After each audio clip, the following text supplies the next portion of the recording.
I've spent the last year diving into some strange and vastly different corners of gaming, from games that cost a literal fortune to the ones that made me question my own morality. Today we're looking at the full saga of gaming's biggest rabbit holes, or at least the ones that I went through. Before World of Warcraft, before RuneScape, before these two games I just learned about called EverQuest and Ultima Online, and even before the term MMORPG existed, there was a text-based, turn-based multiplayer RPG you played over a modem that charged by the hour. That thumbnail you clicked on is how much it would cost the average MMORPG player if they spent the same hours they do today on this game. But the crazy part is that that isn't even adjusting for inflation yet. The real number in today's money for a lot of people is like paying every subscription service you use, plus rent, food, your car payment, and possibly even your student debt combined. After finding out about how much this game cost to play after it launched in 1985, I had to find out more about it.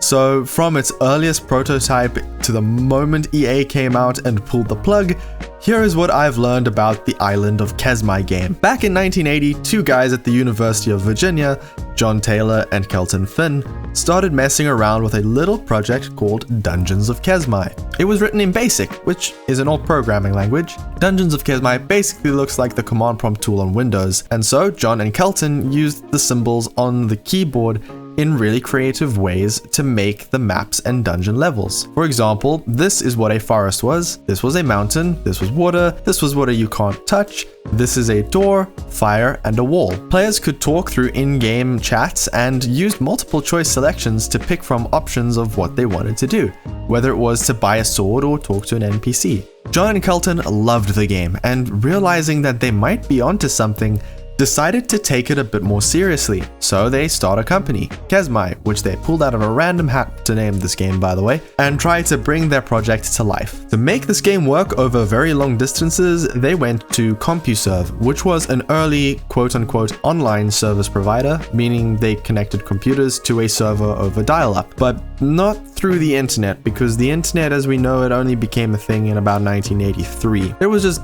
one problem. When they first tried to run it commercially, they found out that their code was so inefficient, it racked up $100,000 in server costs in 3 days. So they had to go back and completely rewrite the engine just to make this a viable product. Eventually in December of 1985, the commercial version, Island of Kesmai, launches on CompuServe, a multiplayer text-based RPG, this time with up to 100 people online at the same time instead of 6. Island of Kesmai really went all out for its time. The world was made of 62,000 hexes with around 2,500 monsters and NPCs spread throughout. Combat and movement were turn-based with a 10-second delay on each action, which sounds slow now, and that's because it is, but maybe it wasn't back then. I don't really know. The world was persistent as well, and it didn't reset every time you logged out. Stuff you did stayed in the game. It also had one of the earliest versions of online quests, and the developers created missions that gave special rewards to the first people who completed them, and they even added more areas to explore later on. To do anything in the game, you'd make a selection from a menu, like attack goblin or buy sword, and then wait 10 seconds for that action to resolve. But the question that I know that you've been asking since the beginning, and I'm sorry I haven't gotten to it sooner, is why the heck did this game cost so much? Well, like I mentioned, it was accessed through CompuServe, and CompuServe charged by the hour. Back then, a lot more resources were used to run systems that were a lot more inefficient than what we have with the glorious internet of today. Connecting two computers across the country wasn't cheap, because the massive data centers had expensive hardware and costs needed to be made up somewhere. There were two tiers of pricing for Island of Kesmai, depending on how fast you wanted the connection speed to be. $6 an hour for a slow tier or $12 an hour for the faster tier. In today's money, that's about $18 and $36 an hour. So I was wondering, how much would it cost a modern MMORPG player to play Island of Kesmai for about the same amount of time as they spend playing a modern RPG, accounting for inflation? Based off of this screenshot I took of this site called ResearchGate, which seems legit, and my gut instinct mixed with a little bit of memory from that South Park meme about World of Warcraft, I think this sounds about right. Let's say you are on the low-end $6 a month tier. You spend only 10 hours a week playing, just a little over an hour a day. That's about $240 a month. In 2025, it's about $719. Okay, so what about 20 hours? Well, that's double at $480 in 1985 or $1,438 a month today. Let's double that again for those 40+ hour a week hardcore modern MMO gamers. If they were to play that for the same amount of time as they do today, ladies and gentlemen, we get a whopping $2,876 a month to play as many hours as a modern hardcore MMO player would play today. And that's not even the high tier price. And I don't know about you, but I want to see how high these numbers go. Well, the $12 tier to play Island of Kesmai for 10 hours a week costs the same as 20 hours at the $6 tier. So it's $1,438 a month when adjusted for inflation if you're not a hardcore gamer. The 20-hour tier would cost as much as the 40-hour tier, $2,876 today. And finally, the big number to pay the $12 tier for 40 hours a week of the Island of Kesmai game, you would need to pay around $5,752. For my South African brethren, that's a little over 103,000 Rand a month. You could buy a car with that money down here. See, this is why I'm glad I was born in 2003. We have way better fees at this time. In 1994, a company called News Corporation bought Kesmai Studios. Eventually, they followed it up with Legends of Kesmai in 1996, which was a full-on graphical overhaul of the original Island of Kesmai. It used 2D sprites, menus, an actual UI instead of just the keyboard symbols. It was the same core gameplay underneath, just easier to look at. Legends of Kesmai ran on AOL's GameStorm service and would give a new generation of players a cleaner and more accessible version of the original world. Since back in 1985, most people who had access to computers were either at a university, the military, or government, so most people didn't actually get to play the first game. But now here's the question. If this was the first one ever, and it did so well in its time, why did it die? I mean, Kesmai couldn't have just vanished for no reason, because that's a modern thing that AAA studios do, not two guys in the 1980s, unless a AAA studio was involved. Turns out, there were a bunch of things working against it by the late 90s. First off, the tech had gotten old. Even with Legends of Kesmai adding graphics, it still felt outdated compared to the 3D MMOs that were just starting to make the genre a bit more popular. Games like Ultima Online and EverQuest made it clear that the market was already ahead of the Kesmai design. Then Electronic Arts came in and bought Kesmai in 1999 from its parent company, News Corporation, which came as part of a deal to distribute Fox Interactive games. Shortly after that, EA shut the whole studio down. It probably didn't fit with their bigger plans, especially since they already owned Ultima Online, which was way more popular at the time. There's also the pricing model. Island of Kesmai lived in an era where you paid by the hour, but by the late 90s, most people were used to paying a flat monthly fee for their internet, and they expected games to work the same way. Legend of Kesmai kept the same pricing model as its predecessor, but paying $6 or $12 an hour to play a game, that just didn't make sense anymore. Legends of Kesmai, along with Kesmai Studios, efficiently shut down in 2000, and it seems that over the years, fans have tried to bring the games back, but none of the revival attempts seem to have worked. If you go to Good Old Games, there is a page you can add a vote to if you want to bring the game back. Players needing to spend thousands on a game is one way to kill it, but sometimes the king just loses his crown. This is how the most important shooter in history became irrelevant to modern gamers. Hundreds of multiplayer FPS games have been made over the years, but only a few franchises stick around and stay relevant. Call of Duty, Fortnite, and Counter-Strike all come to mind as games that seem to just stay on top, even with their temporary dips in popularity. But most games seem to only keep their popularity for a short time before they are abandoned by the majority of their player base, either due to a lack of content, a sequel title, or player distrust in developers' direction. Left with only a handful of extremely dedicated players, Games like Titanfall 2, Splitgate, and Halo Infinite are good examples. While all these shooters play completely differently on a fundamental level, none of them would be here if it weren't for their inspiration from previous titles. In fact, earlier releases of some of these franchises, Titanfall, Counter-Strike, and Call of Duty, can trace some parts of their code back to the first 3D multiplayer FPS game to ever exist. A game that was so influential that Valve, the company behind the Steam platform, licensed its engine to create the original Half-Life game, which kicked off the company's launch and led to the creation of Counter-Strike and Team Fortress games. That game was id Software's 1996 title, Quake, and it took the gaming world by storm.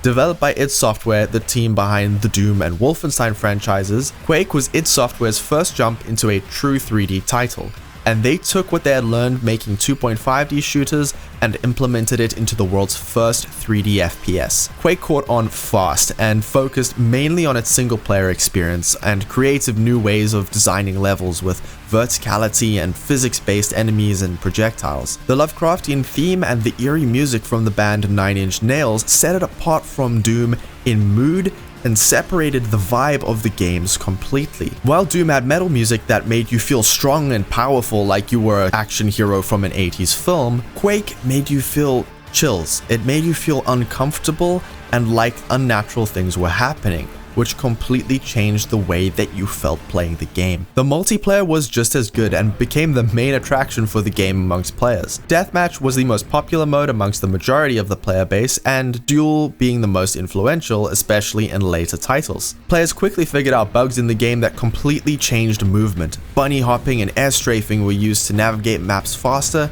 and in unintended ways, and rocket jumps became a staple for vertical movement. Quake started to gain a competitive scene very early on. A player by the name of Thresh, who won the 1997 Red Annihilation tournament, is often cited as the one who popularized the use of the WASD keys for movement, the original purpose of which was to make it easier to reach the weapon buttons, which were organized mainly on the left side of the keyboard, as well as the use of mouse for aim, because before this, people had traditionally played completely on the keyboard, which means shooters and PC back in the day technically had the same aim time more or less as a controller on console. So if you play games with keyboard and mouse, well, you have Thresh to thank for the modern layout. Quake quickly became one of the first games to be called an esport, and its high skill ceiling made it very appealing for competitive gamers. All was going well. id Software had done it. They made the Doom franchise, which essentially spawned the FPS genre, and now Quake, which carried the torch through the next generation of gaming and became a huge success. But the id Software team was ready to move on and wanted to make something new. But as it turns out, it's hard to beat what many players had come to call perfection. Quake 2 was not originally going to be a Quake sequel, which is why the story is so disconnected from the first game. It sheds its Lovecraftian themes, opting for a science fiction one instead. The air strafing was removed and replaced with what would become the standard strafing in Quake. Some players disliked Quake 2 and felt rightfully so, that it wasn't really a Quake game in either the theme or movement. But Quake 2's influence over other games is still around to this day. In 1996, two ex-Microsoft employees visited id Software with a desire to make a game, but they wanted an engine to start with, and Quake had demonstrated that it was capable of fulfilling that role. Those two Microsoft employees were Mike Harrington and Gabe Newell, the founders of Valve, which is the company behind Half-Life and the Steam platform that most PC gamers know and love. After they gained the license to use the engine, they modified it to suit their needs and created Half-Life, which is arguably one of the most influential shooter games, in the single-player space at least. You could tell there were elements of Quake still left in the Half-Life code as well, as air strafing and bunny hopping became mandatory for speedrunning. The modified version of this Quake engine became the Source engine, and some of the tech stayed on in other Source engine titles for a while before being mostly patched out. There was one more Quake game released before any competition threatened to take its player base. Sure, there had been other shooter games up until this point, but in the competitive space, Quake was king, and the game that seemed to confirm that the franchise wasn't going anywhere was Quake 3 Arena. Quake 3 Arena released in 1999 as the first multiplayer-only addition to the series. It leaned into the mechanics of Quake 2, creating a high-skill arena shooter that fans of the franchise loved, selling over 290,000 copies between North America and the UK alone. The graphics, gameplay, and weapons were improved over its predecessors, giving the game a next-gen feel compared to Quake 2. The backstory for the game was kept simple. The greatest warriors of all time are abducted and forced to fight for the amusement of a race called the Vadrigar. Many different skin options included characters from both the previous titles as well as the Doom series, linking the franchises together as well as providing a connection, as small as it was, to the universes of Quake and Quake 2. John Carmack, the co-founder of id Software and one of the main programmers behind Quake, has stated that his favorite version of Quake to work on was Quake 3 Arena. The multiplayer scene for this game included many tournaments over its nearly 10-year run, including QuakeCon, DreamHack, and the Esports World Cup. It also had ports to the Sega Dreamcast, which was cross-play compatible with PC and considered to be one of the best cross-play qualities that you could get at the time. id Software just couldn't be dethroned as the king of multiplayer shooters, only nearly matched by another arena shooter called Unreal Tournament, which had around 250,000 sales between the USA and the UK. Unreal Tournament, as a side note, ended up having its engine become the Unreal Engine, which most games today are actually built on. But only 1 year later, that would change completely, as Valve, who had been making their own games based on the Quake engine, acquired the rights to a Half-Life mod called Counter-Strike. Valve hired the original team behind the mod to help turn it into its own standalone game, focused on team play, slower, more tactical action, and no movement skills required other than walking. This made the barrier to entry much lower than Quake, which had very quickly become a highly competitive game with skilled players dominating lobbies, and often locking new players out of kills and score, which, when the point of the game is to get kills, was quite demotivating. In Counter-Strike, even new players had a sense that they were helping by either getting a single kill for the team or planting and defusing bombs. Weapons were also in loadouts instead of scattered around the map, meaning you started with equal footing to your opponents every single time. While the skill ceiling of Counter-Strike may not have matched that of Quake 3, it was still an incredibly competitive game with esports tournaments of its own. All of these aspects combined brought in over 700,000 players at launch, far surpassing that of Quake 3 and Unreal Tournament combined. This clearly showed that players were wanting something different from their shooter games than fast-paced, punishing gameplay, and the gaming industry could tell. While the 90s were dominated by boomer shooters like Doom, Quake, and Unreal Tournament, the 2000s signaled a massive shift in what players were looking for with shooters: slower and more tactical gameplay. Halo Combat Evolved from 2001 was one of the first games to bridge the gap between arena shooters and tactical shooters by having weapons that were in set positions on the map without the crazy fast movement mechanics of the previous half a decade of Quake games. Battlefield 1942 was released in 2002, amassing over 600,000 sales in the USA alone. In 2003, the first Call of Duty was released, and Counter-Strike Source in 2004. In 2005, id Software teamed up with an outside company called Ravensoft to develop a new Quake game focused on the single aspect player of Quake. Quake 4 was made as a sort of sequel to Quake 2, but flopped, leaving players with no true multiplayer sequel for nearly the entirety of the 2000s. In 2007, Team Fortress 2 was released by Valve with massive success, being a popular shooter to this day amongst multiple generations of players.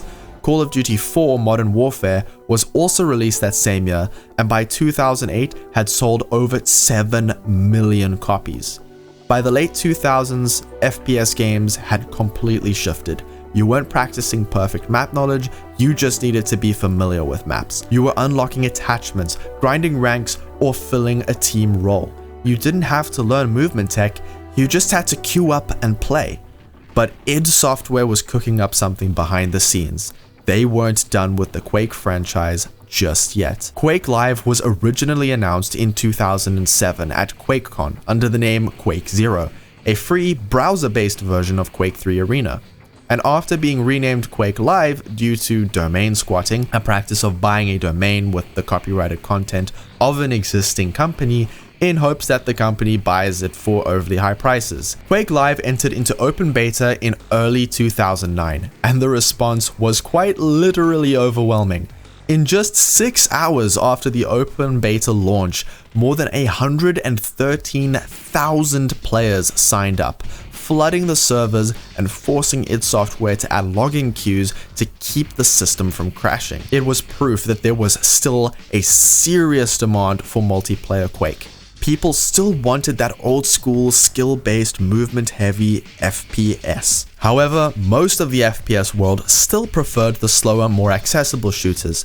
That same year that Quake Live entered open beta, Call of Duty Modern Warfare 2 dropped, selling over 4.7 million copies in its first 24 hours.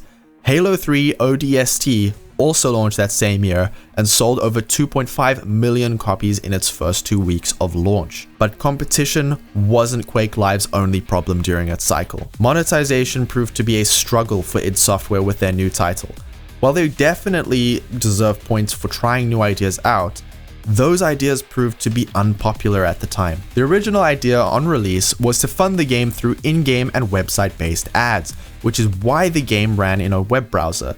In the same way ads pop up when you browse a blog site, ads would be placed on billboards and banners around maps in-game, which fits the game's theme of being an esport well, but wasn't as attractive to advertisers.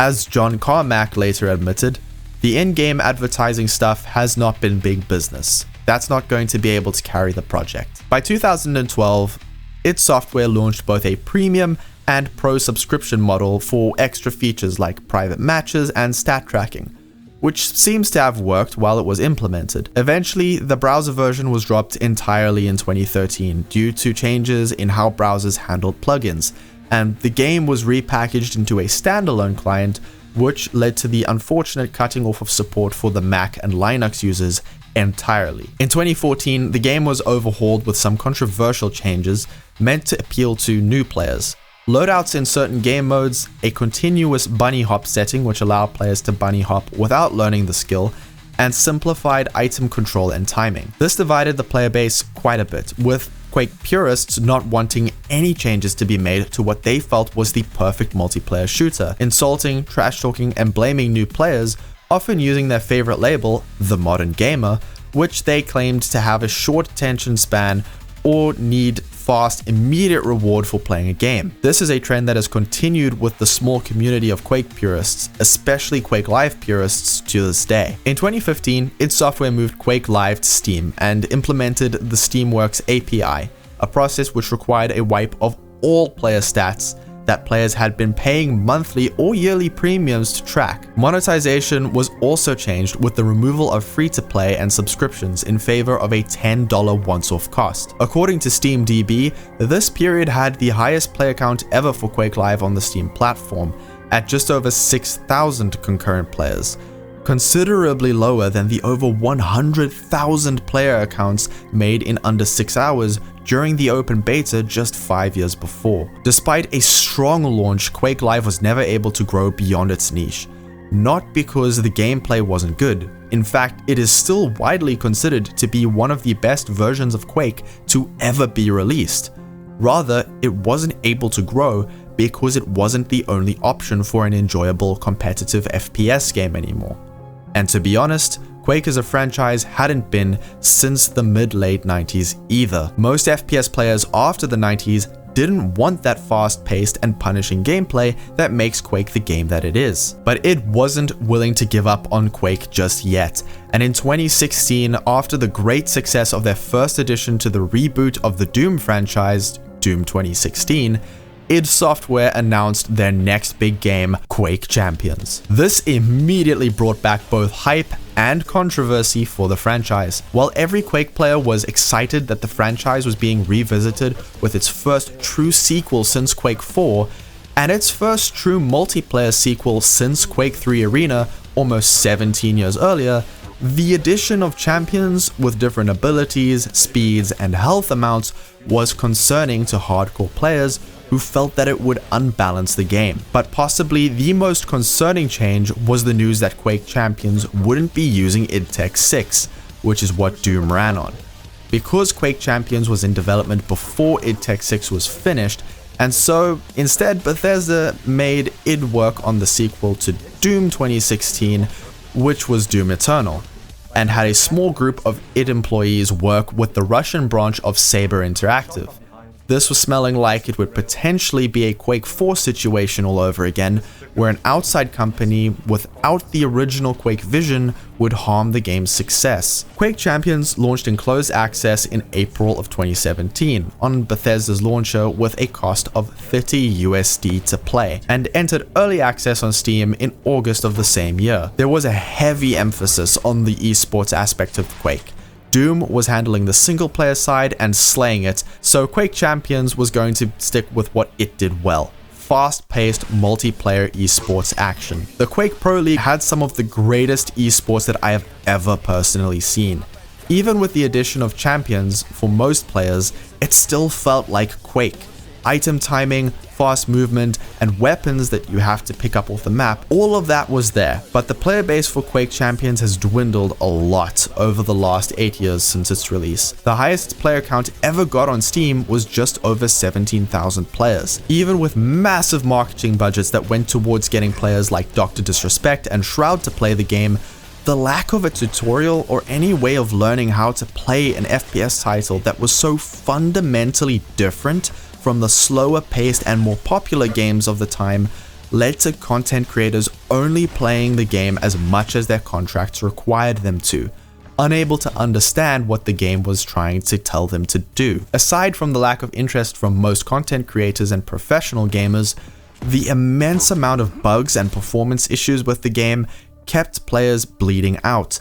The game stayed in early access until 2022, at which point myself and my cousin found the game while we were bored, and since then I have played Quake 1, Quake World, which is a mod for Quake 1, and Quake Live. Quake Champions and Quake Live share a similar player count to this day, and many players love both games for their distinct focuses, with Quake Live being more popular to play in larger lobbies with game modes like Deathmatch or Clan Arena, and Quake Champions being the go-to for duels and 2v2 matches. If you decide to try play either of these games, just know you will struggle to find matches, since combined they have under 1,000 concurrent players. It is quite clear from the games that are popular today and have been for years that Quake is not the kind of game that mass audiences want to play. And looking at player counts and the available unit sale numbers for these titles, that has been the case since the early days of Quake 3. And at the time, Quake 1 was only 3 years old, which throws out the argument about the modern gamer being the problem. Again, a modern gamer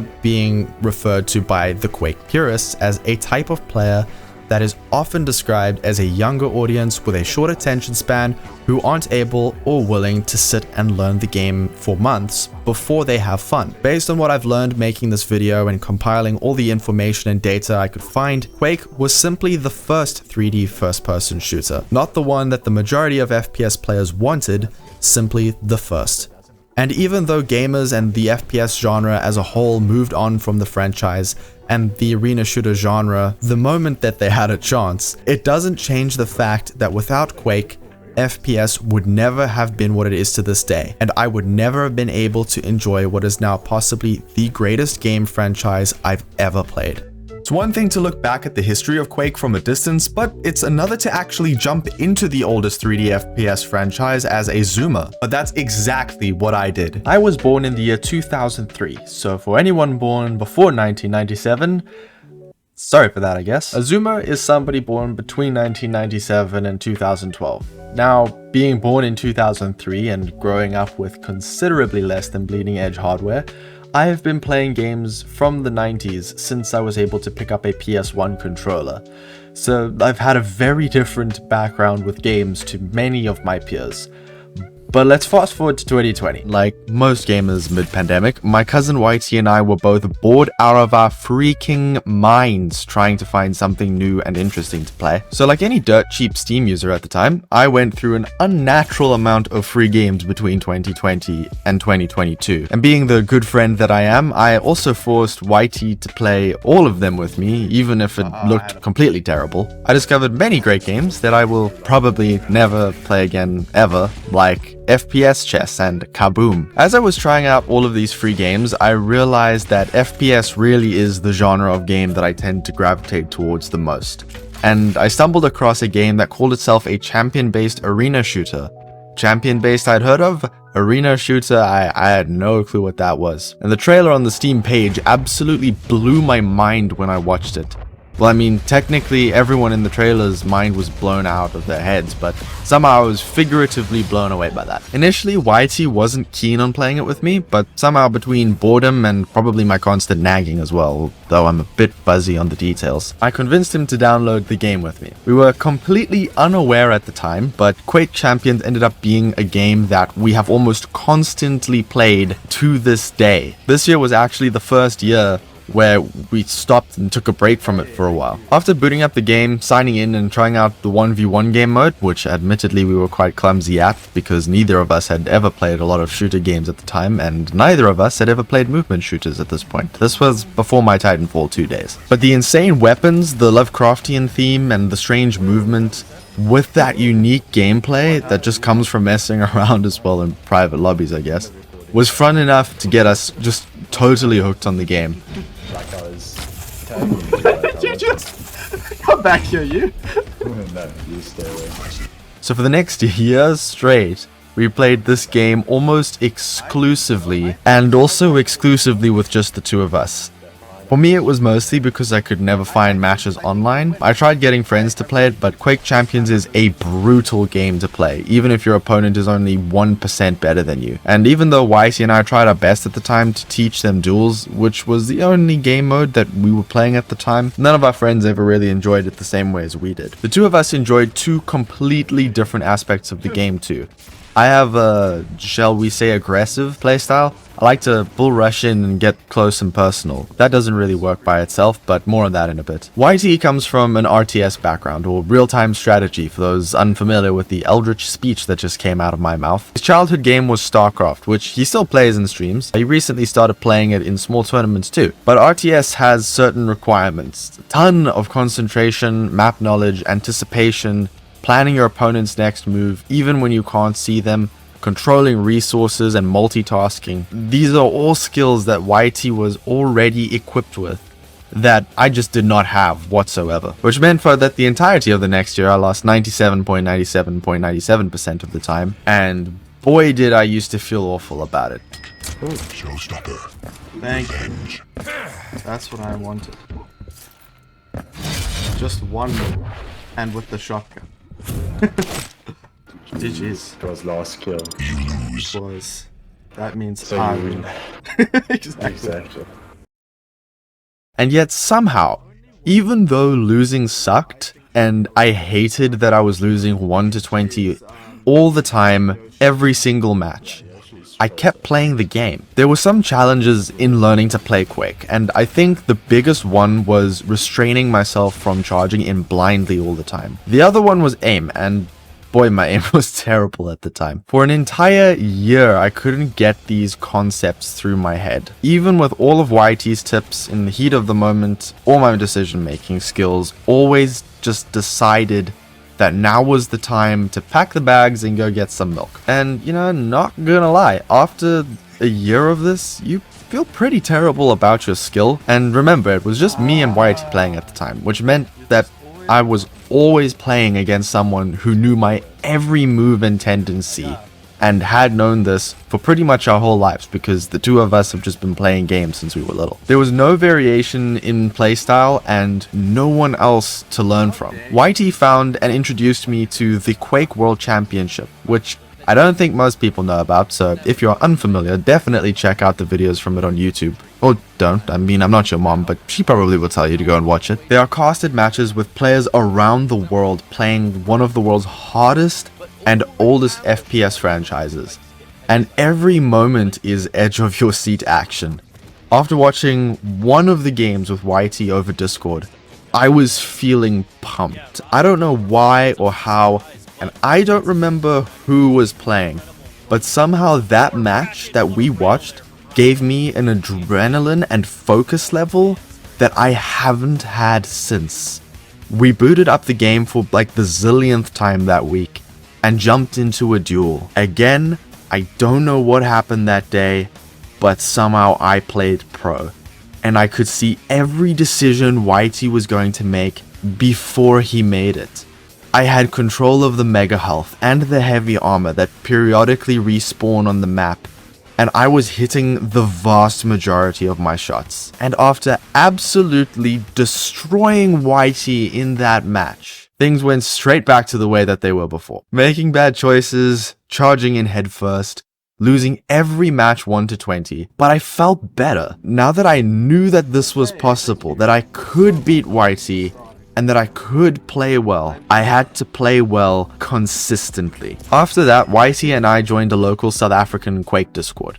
There's one French dude in there too. I have no clue how he got in there, but he's super cool. Shout out Ganesh. We didn't stick around very long initially. For me, I was just shy. I felt super awkward chatting in voice chat on Discord with people I didn't know at the time. Then after a little while, YT started playing on that server again. And after being stomped twice as hard as usual, I realized that I needed to be taught and challenged by people playing above YT's level. And he had improved so much from the couple of months that he played with them that I just couldn't keep up anymore. So I plucked up some courage and I joined them, and man, I learned a lot over the next while. For the first while, we mostly played team games or free-for-alls in large groups, but inevitably, people have lives and need to call GG for the night, so one day we ended up with just 3 of us left in a voice chat. It was myself, YT, and Dukums, and we decided to rotate through duels. The game started, it was me against Dukes, and I immediately began to use my usual run around the map as fast as I could strategy,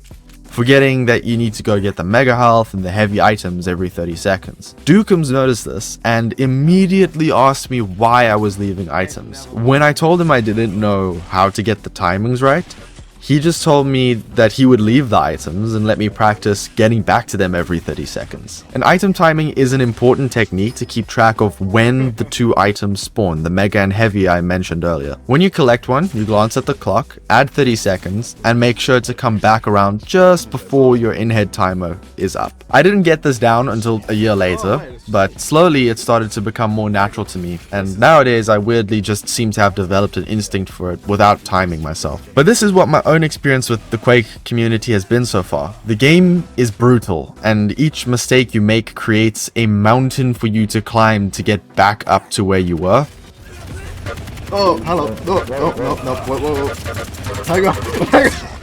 How did I last so long against a shotgun with a quad? I'm not too sure actually. But the people that I've played with have been an insanely cool group, and they're always willing to help you learn something new. So this answers how I got into the game, but for those who don't know, this is how Quake plays. Let's start with the movement, which is probably my favorite part about Quake. If the movement tech didn't exist, then the game would not be nearly as fun as what it is. I'll give a basic rundown of all the movement in this game. Strafing is your basic technique right after simple walking. It's essentially bunny hopping by continuously holding forward and jumping, then alternating between your left and right movements, each jump panning your mouse slowly in the direction that you move. It looks like this on the screen. I'm not going to go too in depth into this. This speeds you up to be a heck of a lot faster than what walking would get you, and without it, you will never have a positional advantage on any map in this game. Air strafing is a form of normal strafing that is only accessible to 2 characters in Quake Champions: Anarchy and Sorlag. This works like regular strafing, but it's a lot smoother and longer with the mouse movement without holding forwards, and it lets you do insane 180-degree turns and jumps around nearly impossible to traverse terrain. Sliding is available for use with Strog and with Slash, but they don't work the same for both. Strog has shorter slides and Slash pretty much just never stops sliding. I believe Slash is considered to be the fastest character in the game, and you need to be able to predict her movement much faster than other champions in order to catch up with her. Only one character in this game can go fast by just holding forward, and that is my boy Scale Bearer. Once this absolute unit of a champion gets up to speed with some strafing, you can just hold in forwards and he just keeps going at the same speed, more or less. He can also do full 360-degree turns on the spot if you wanted to. Not sure why you would, but the instant 180-degree turns are magnificent. I'm just going to combine the next three here since there isn't much to say about them.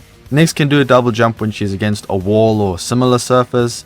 Doomslayer can double jump. Yes, he is in this game, but Doom fans be warned, they had to nerf him slightly for obvious reasons, so just keep that in mind if you decide to try this game. Ranger, or Quake Guy as I believe he was called in the original Quake game, has an orb that he can throw and teleport to. The cool part is that if you get your timing right when you throw it and teleport inside of your opponent, you kill them instantly with a telefrag, which is so hard to get right but so satisfying when you do. As far as the weapons go, there's quite a few. Weapons are found scattered around the map and you gotta go pick them up. I could spend a long time talking about them, but here are your options in a TLDR form.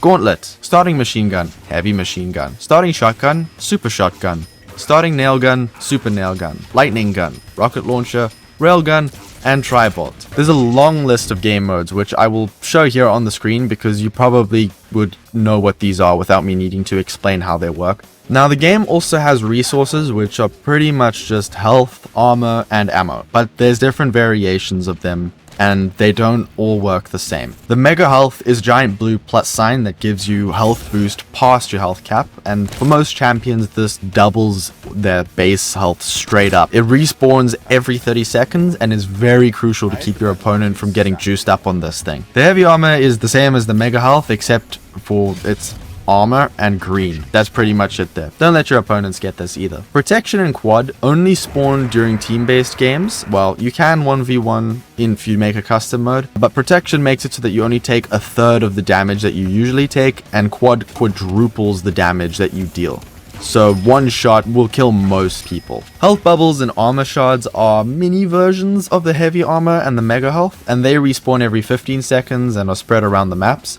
There's also ammo for all the weapons which have 20-second cooldowns, but I honestly never remember to collect those. If you have to learn one thing in Quake besides the movement, it's map knowledge, because learning the layout of the maps and which paths to take has gotten me out of a lot of near-death situations. Learning item locations, different paths, champion-specific paths that can't normally be traversed, positions to hold, and just common paths used by your opponent is how you get really good at this game. Quake Champions took me over almost 2 years to learn, which is entirely my fault for not finding a group to play with sooner. If you do that, you will learn a lot faster than what I did. And I still have a lot to learn about this game. It's a game that you have to be humble about playing. You know absolutely nothing when you get into this game. None of the modern games really train you for the experience that you're going to go through. Apex Legends, Fortnite, CSGO, Overwatch, even Titanfall, which is a movement shooter, none of these games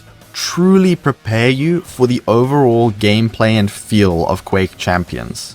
Also, just as a side note, I did play through most of the first Quake game too, and a little bit of Quake Live, but Quake Live is a different ball game entirely. Retro shooters are one thing, but modern games trying to capture that magic often stumble. Take Starbound, the space Terraria that had every reason to be the next big thing, and then didn't. A lot of things that sound too good to be true usually are. Space Terraria sounds like an instant win, right? I thought so too, until I actually played it for a while. Starbound was supposed to be the perfect space sandbox survival game. That was the promise. But the delivery of that promise was drop-kicked into the front porch like it came from Amazon. When I bought Starbound as a 13-ish-year-old, it was the only Terraria-like experience that I could have. Terraria had some stuff my parents weren't too keen on, and Starbound was the closest thing to it.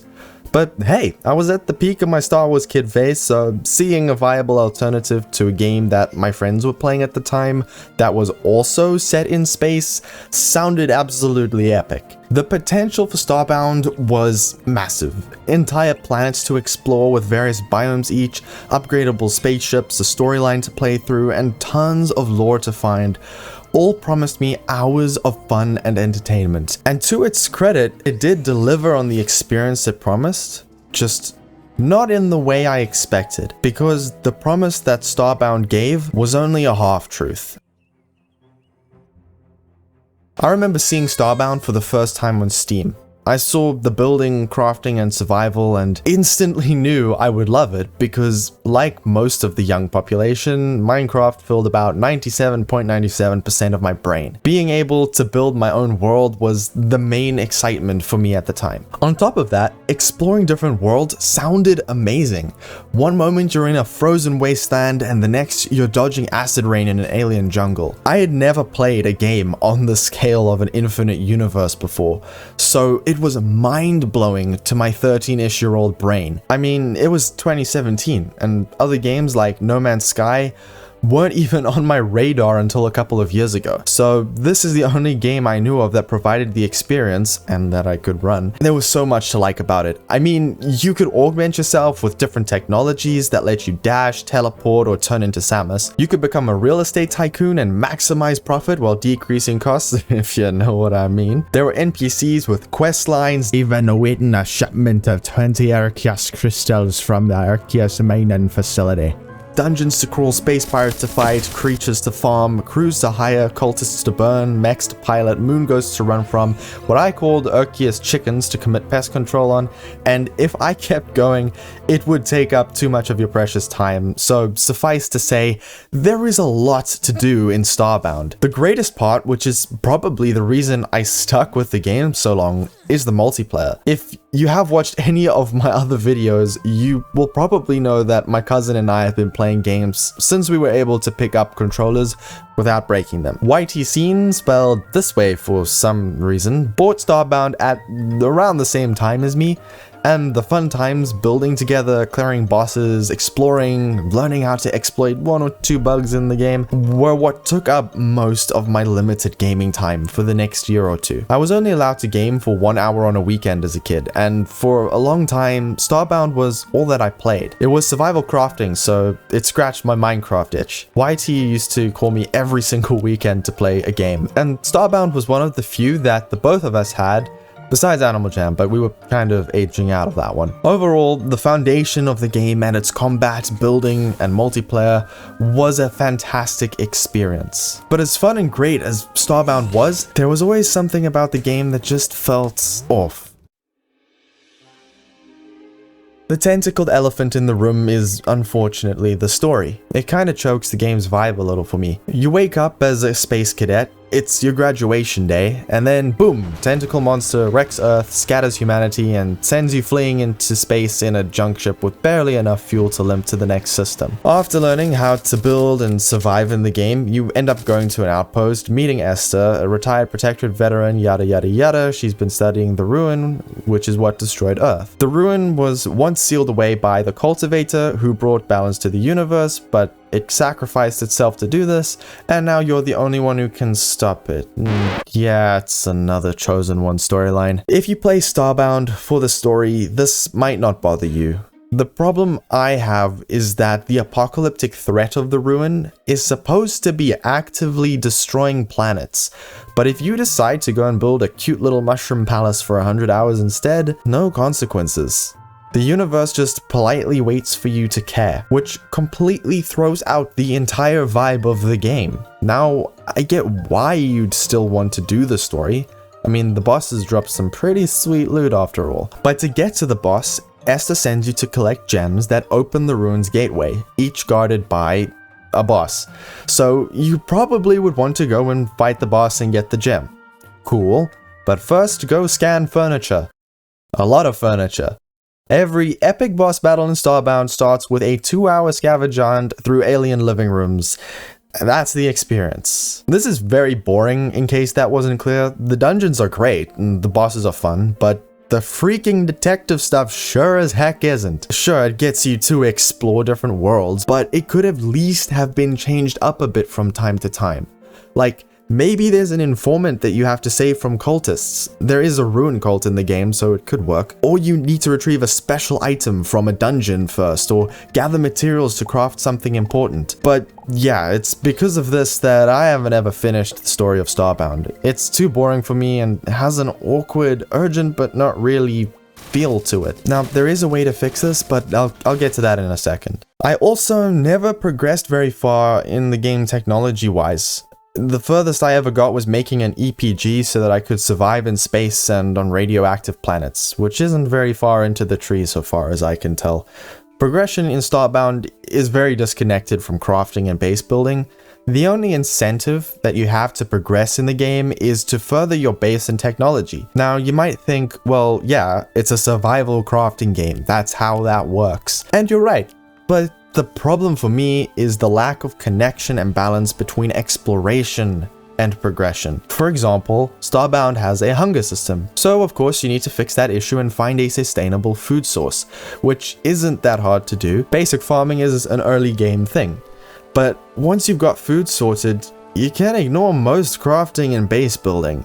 The game doesn't really push you to upgrade anything because you can just brute force bosses with loot from previous boss dungeons. There is no need to spend time upgrading your armor or gear or building a base or exploring because you can just cut through the main story. Now obviously I haven't played through the whole story, but I beat the first 4 out of 7 bosses on multiple character saves, and with 99% gear from the previous dungeon. Now, people who like to base build as their main reason for playing will probably have a different opinion from me, but I'm the kind of person who needs the game to give me a balance between exploration and progression. I have the same issue with Minecraft because you can easily beat the game with minimal progression or building. It feels super unrewarding and boringly repetitive.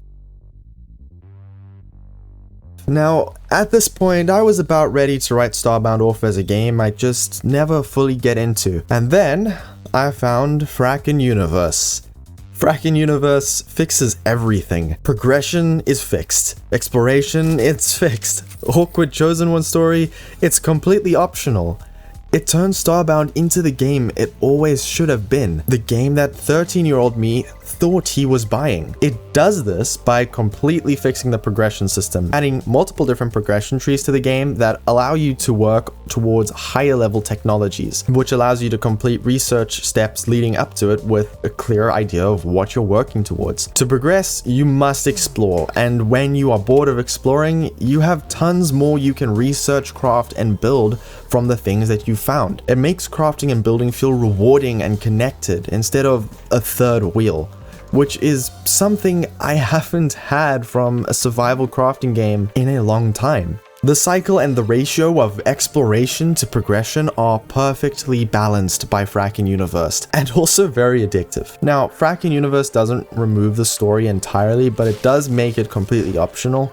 You can still do the original storyline if you want, but it's not the only way to progress anymore. Some aspects are tweaked, for example the Urkius mining facility mission, where the story has been altered so that instead of your interstellar travel relying on that mission, the mission is an optional side quest. Frick.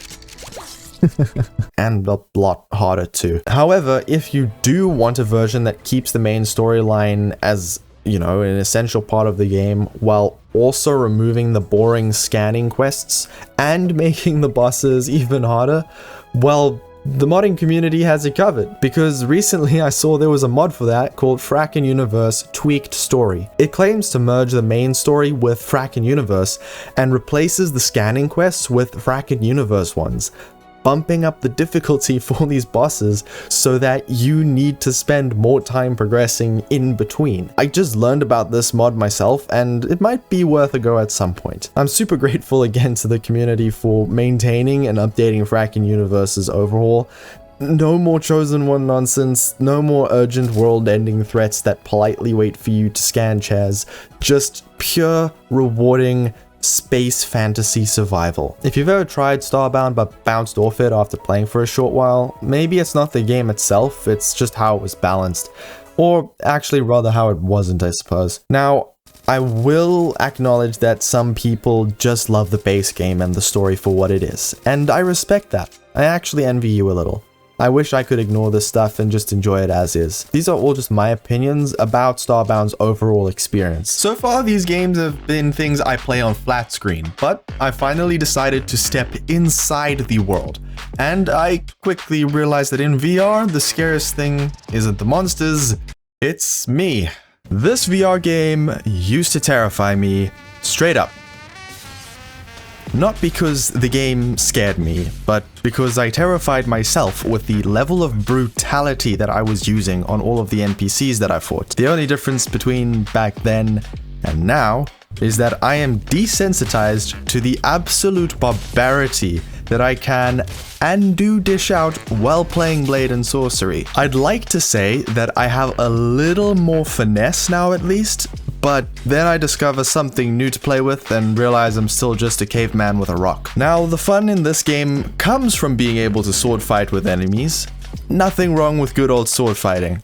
It's when you inevitably go completely berserk and start hammering away at them mercilessly or decapitating their leftovers, I'll put it that way, that you start to ask yourself, is this the real me? Is this what having no moral restraint would do to me in real life? And should I have eaten that whole chocolate bar? I might have to put the graphics down for this video. These are the great mysteries of life. I bought Blade and Sorcery a few months before the 1.0 version of the game released with a story mode. I finished the story mode of Blade and Sorcery called Crystal Hunt around June of last year, and it was great, except for the ending, which I personally found quite disappointing after all of the effort that I went through to actually beat the story part of it. There we go. Oh. Took a little bit more than the head off. I'll explain exactly why it was disappointing in a bit, but I thought to myself recently I should at least try to get the last upgrade for the gravity magic that I had gone all in on during my playthrough. So I hopped back in the other day to continue the post-end game. And man, there are now a lot of things about Blade and Sorcery that I'm starting to remember. Mostly nice things. Mostly. Like stealth. Okay, this is a shh place. We stay quiet here. In my Assassin's Creed video, I mentioned how much I love stealth in Nexus. And I wouldn't say that the stealth in the two games is very comparable, but it's more like there are aspects that work well in one and that I think would be cool to see in the other. The best example of this is muffling the desperate screams in Blade and Sorcery by sneaking up on an NPC and grabbing their mouth. The physics in this game just perfectly complements the hundreds of ways that you can stab someone or slice their breathing pipe. Very fun things to do, just don't try it IRL. This is a game, calm down. This is the best stealth weapon in the game. I'm convinced of that. This pickaxe, and I will prove it. I did try a drop attack the other day and it was kind of successful-ish. Definitely not Assassin's Creed level of efficiency, but it is more physics-based, so it does kind of feel a bit more realistic, not gonna lie. Archery is the best ranged stealth weapon in the game, if you can aim. No surprise here, but perfect physics-based archery is pretty freaking hard, especially with Assassin's Creed Nexus getting me used to this auto-aim bow stuff, which made me feel very overconfident in myself coming back to BNS. Yes, I know what it sounds like, and yes, that is the abbreviation for Blade and Sorcery. Stop overthinking it. Most of the weapons in this game are even more fun when you imbue them with magic. I gotta say, the tier 3 gravity magic is looking to be fun, but I unlocked it at the end of my play session while my headset was low on battery, so I haven't tried much of it yet. I definitely should give a mage build a try since I've done the knight route already. It does seem fun.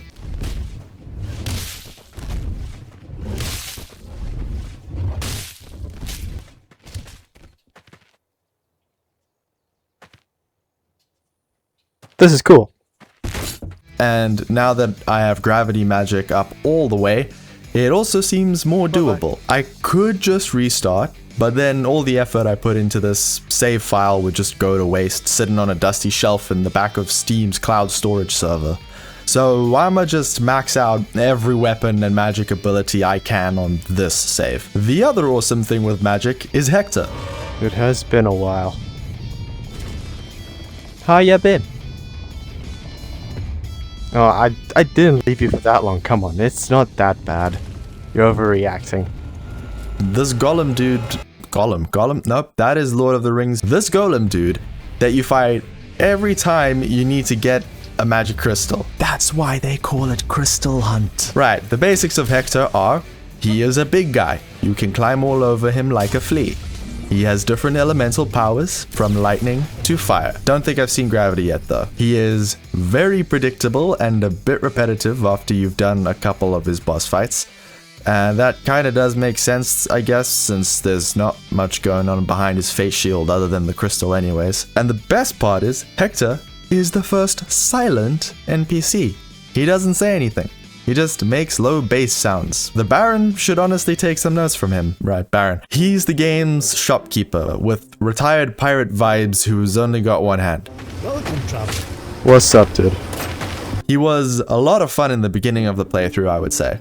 It's nice to have an NPC that talks outside of the regular My blade is ready. stuff the NPCs chant as their mantra. But he still has very limited dialogue and won't stop repeating himself. He is constantly reminding me of things I already know. When you're ready to check out, place your items on a red cloth at the counter. I'm starting to believe that I might start hearing red cloth for purchases, blue cloth for sales in my sleep at this point. If you want to sell me something, just place on the blue cloth. I did. It drives me absolutely crazy. Some more dialogue options would have been thoroughly appreciated. Maybe a tidbit of information on each weapon or armor set that you buy, or stories of his adventures, or anything other than red cloth, blue cloth. As annoying as he is, it wasn't Baron's fault that I stopped playing this game after I completed the Crystal Hunt's story. After finishing the story mode, I didn't feel like I needed to return to the game. The end of the story feels like it's supposed to be the end. Finito. No comebacko. Probably because technically, either your character dies, which happened to me, or the world dies. I don't think either of those screams keep playing the game. On top of that, there isn't really enough time to fully upgrade all of your magic from Crystal Hunt mode, unless you ignore the giant mysterious doorway you eventually open. I mean, who would ignore that bright flashing light? So the only way to finish collecting and upgrading everything is to keep playing and pretend the end of the game never happened, which feels weird, and that's why it's taken me so long to pick up the game again. Now, don't get me wrong, the game is amazing. If you ever want to scare yourself, definitely get this game. Hashtag not sponsored. It's still totally worth it as long as you don't get too invested in the lore and the story. But yeah, that's all the biased opinions from me today. Here's another video for you. See ya!